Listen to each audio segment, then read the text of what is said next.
Assalamualaikum warahmatullahi wabarakatuh. Salam sejahtera buat kita semua. Om Swastiastu, Namo Buddhaya, salam kebajikan. Berjumpa lagi dengan Wahyu Hidayat Channel yang mengupas tentang seputar dunia pendidikan. Kali ini Bapak akan mengangkat tanggal-tanggal penting di dalam penerimaan peserta didik baru. Mohon persiapkan alat tulis untuk mencatat tanggal-tanggal penting di dalam penerimaan peserta didik baru tahun pelajaran 2022-2023 untuk jenjang sekolah dasar, sekolah menengah pertama, sekolah menengah atas, atau sekolah menengah kejuruan.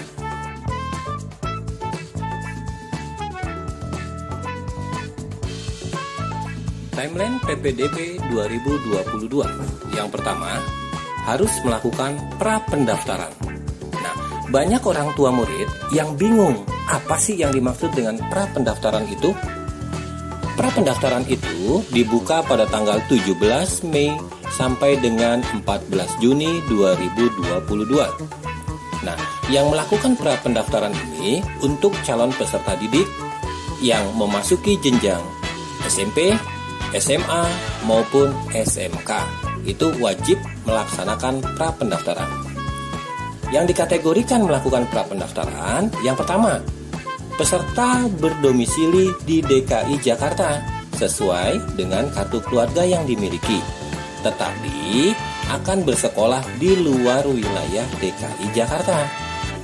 Yang kedua, peserta didik berdomisili di DKI Jakarta sesuai dengan kartu keluarga yang ia miliki, lulusan tahun sebelumnya, paling lama 2 tahun.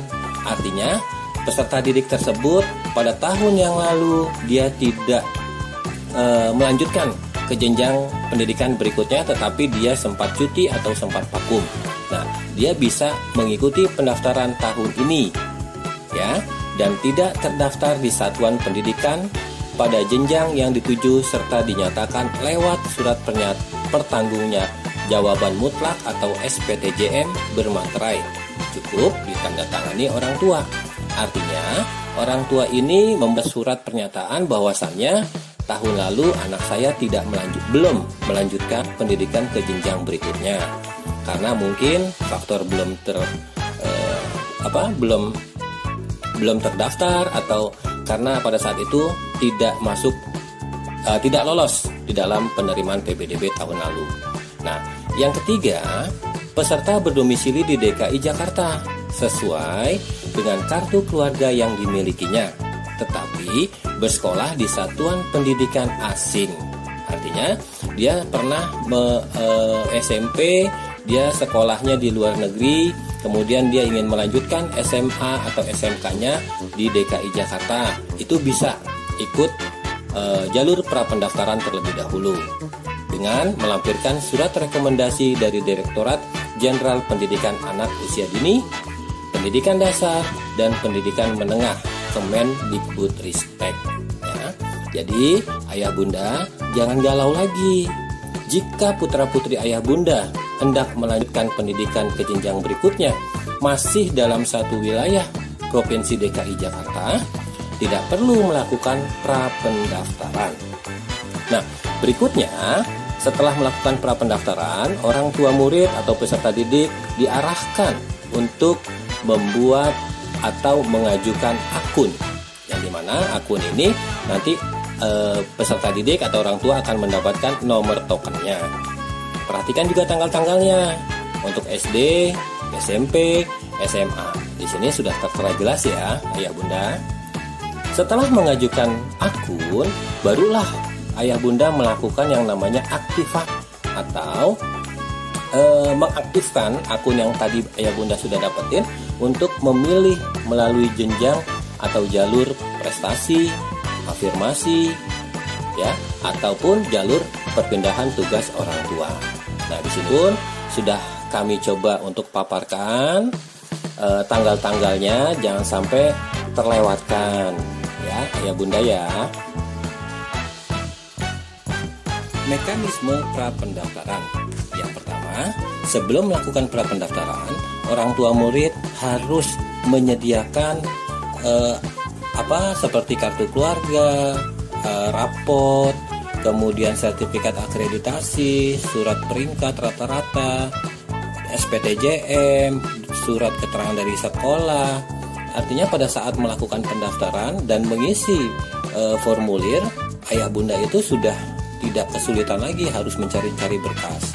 Jadi tips yang kami berikan, siapkan dulu dokumen-dokumen pendukungnya sebelum ayah bunda melakukan akses pra pendaftaran melalui alamat sidanira.jakarta.go.id.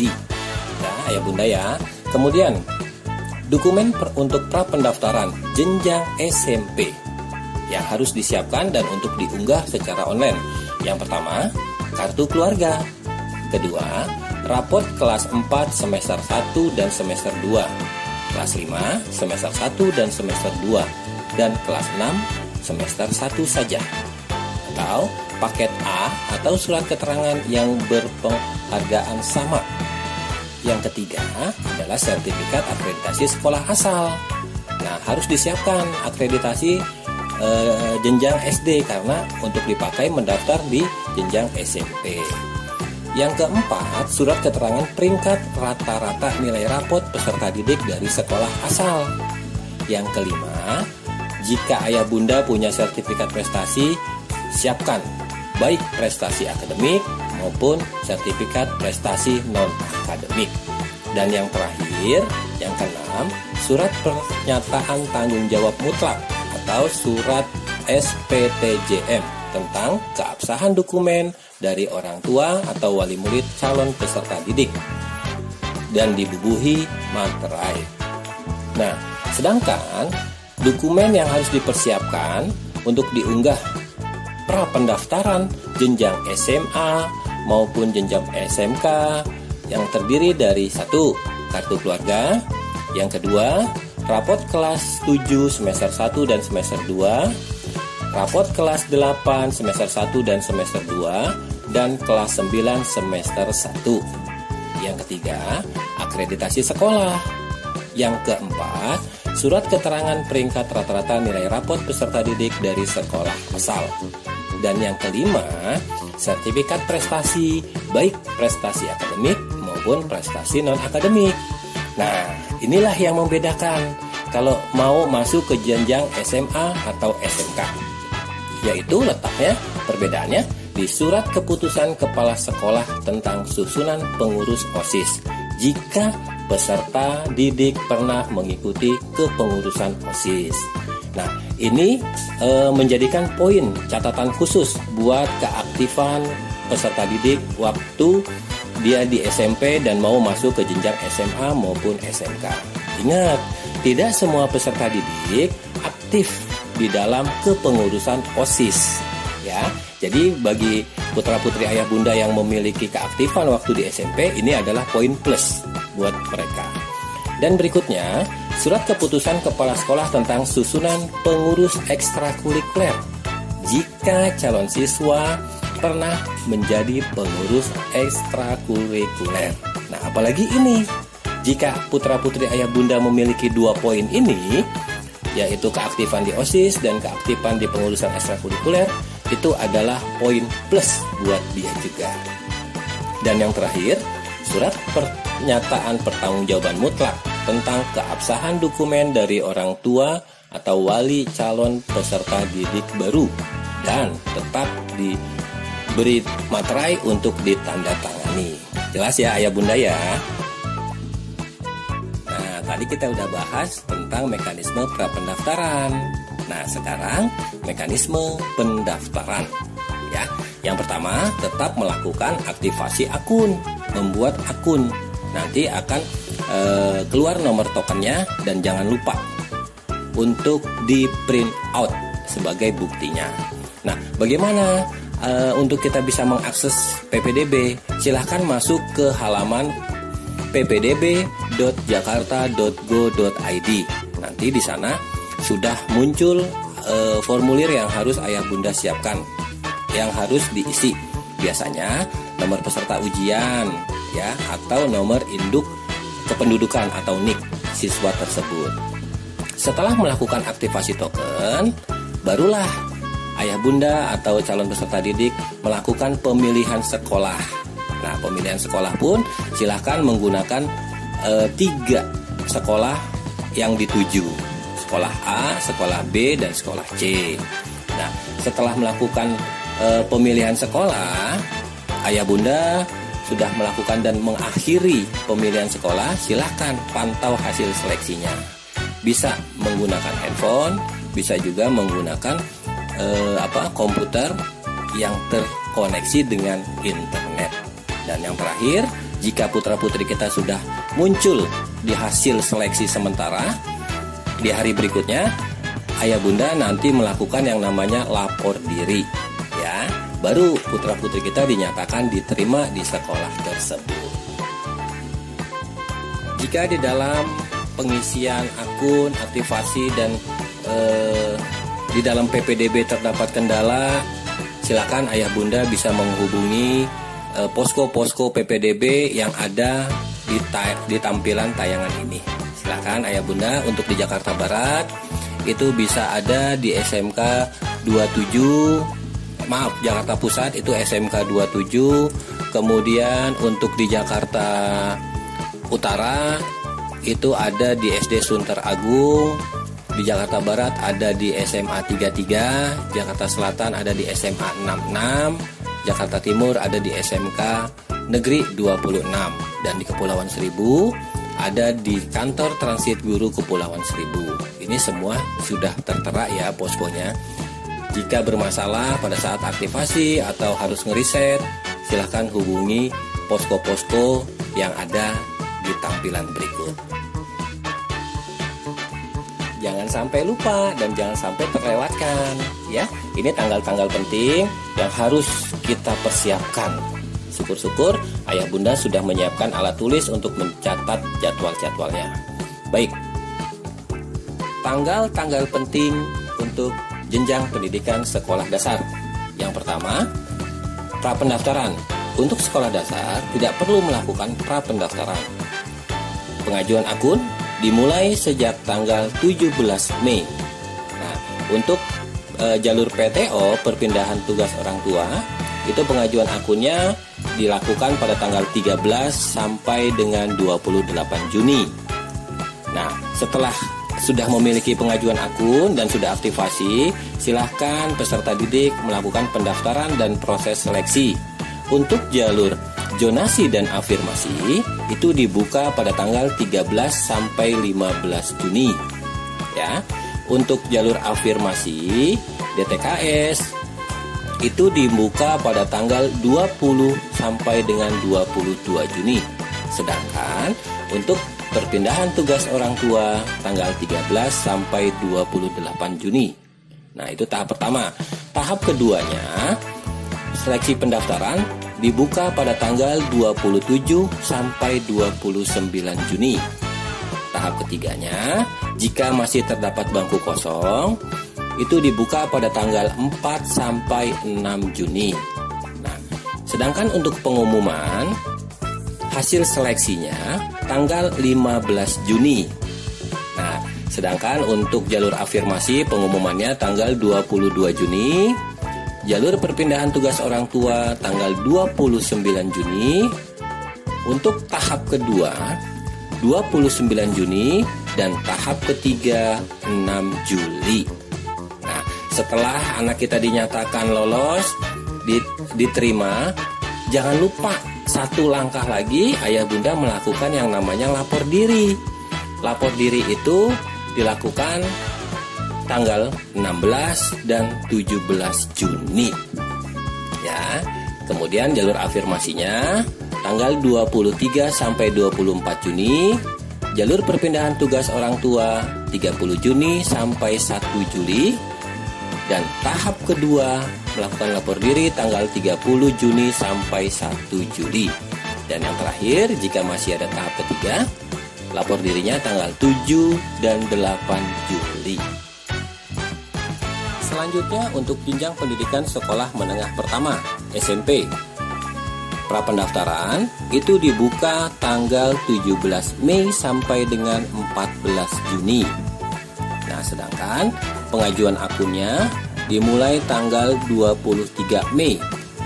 Untuk jalur perpindahan tugas orang tua dibuka pada tanggal 13 sampai 28 Juni. Nah, seleksi pendaftaran setelah mengajukan akun dan aktivasi, ayah bunda silahkan melakukan pendaftaran pada tanggal dan jalur prestasi dan afirmasi itu untuk anak panti, terus anak inklusi, anak yang memiliki KJP dan PIP, jalur afirmasi itu dilakukan pada tanggal 13 sampai 15 Juni. Serta jalur afirmasinya tanggal 20 sampai 22 Juni. Sedangkan untuk jalur zonasi wilayah tanggal 27 sampai 29 Juni. Nah, untuk jalur PTO tanggal 13 sampai 28 Juni dan dibuka kembali tahap kedua yaitu tanggal 4 dan sampai dengan 6 Juli. Pengumumannya tanggal 15 Juni. Untuk jalur afirmasi, pengumuman tanggal 22 Juni. Untuk jalur zonasi, pengumuman tanggal 29 Juni. Dan PTO pun sama. Nah, untuk tahap kedua, pengumuman hasil seleksi tanggal 6 Juli 2022. Nah, jangan lupa juga untuk ayah bunda yang memasukkan putra-putrinya ke jenjang SMP untuk satu kali lagi melakukan yang namanya lapor diri. Itu dibuka pada tanggal 16 sampai dengan 17 Juni. Nah, sedangkan untuk yang ikut terakomodir jalur afirmasi tanggal 23 sampai 24 Juni. Nah, untuk zonasi dan PTO, lapor dirinya tanggal 30 Juni sampai dengan 1 Juli. Sedangkan lapor diri untuk tahap kedua, yaitu tanggal 7 dan 8 Juli. Dan yang terakhir, jadwal tanggal untuk jenjang pendidikan sekolah menengah atas atau SMA dan sama dengan SMK. Ya, ayah bunda, saya hanya menjelaskan satu aja ya, karena jadwalnya antara SMA dengan SMK itu berbarengan. Untuk melakukan pra-pendaftaran yang tadi di awal sudah saya jelaskan, silahkan lakukan tanggal 17 Mei sampai dengan 14 Juni. Nah, untuk pengajuan akun dimulai sejak tanggal 30 Mei. Sedangkan untuk jalur perpindahan tugas orang tua pada tanggal 13 sampai 28 Juni. Nah, pengajuan akun ini silahkan gunakan waktu 24 jam. Nah, pendaftaran dan proses seleksi untuk jalur prestasi itu dimulai tanggal 13 sampai dengan 15 Juni. Sedangkan jalur afirmasinya tanggal 20 sampai 22 Juni. Dan zonasi 27 sampai dengan 29. Sedangkan untuk perpindahan tugas orang tua, pendaftaran dilakukan pada tanggal 13 sampai dengan 28 Juni. Nah, tahap kedua dibuka tanggal 4 sampai 6 Juli. Setelah putra-putri ayah bunda melakukan pendaftaran dan melakukan proses seleksi, pengumuman dapat ayah bunda lihat pada tanggal jalur prestasi 15 Juni, jalur afirmasi 22 Juni, dan zonasi dan PTO 29 Juni. Sedangkan untuk tahap keduanya 6 Juli. Nah, lagi-lagi satu langkah lagi jika putra-putri ayah bunda sudah diterima di seleksi sementara untuk jangan lupa melakukan yang namanya lapor diri. Lapor diri untuk jalur prestasi tanggal 16 dan 17 Juni. Untuk jalur afirmasi 23 dan 24 Juni. Jalur zonasi dan PTO tanggal 30 Juni sampai dengan 1 Juli. Dan yang tahap kedua tanggal 7 dan 8 Juli. Jangan sampai lupa ayah bunda.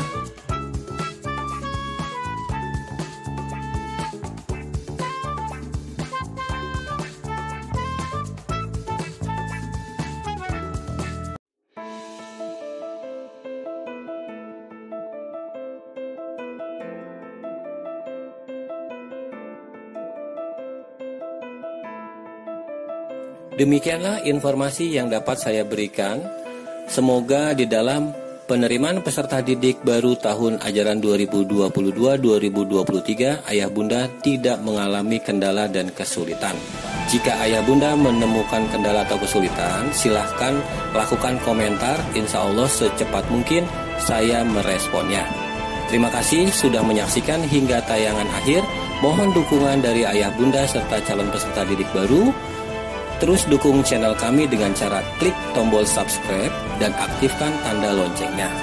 Itu saja yang bisa saya sampaikan. Mohon maaf atas kurang dan lebihnya. Akhirul kalam, wabillahi taufiq wal hidayah. Wassalamualaikum warahmatullahi wabarakatuh. Selamat dan sukses buat kita semua.